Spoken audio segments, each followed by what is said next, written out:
Ang mabuting balita ng Panginoon ayon kay San Mateo.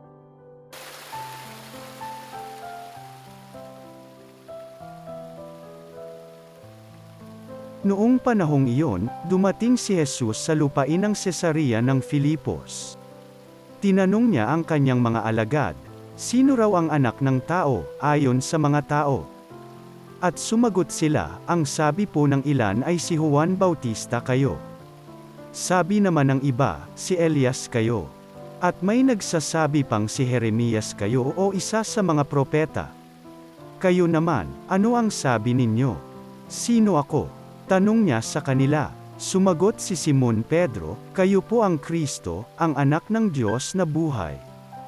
Sinabi sa kanya ni Jesus, "Mapalad ka, Simon na anak ni Jonas.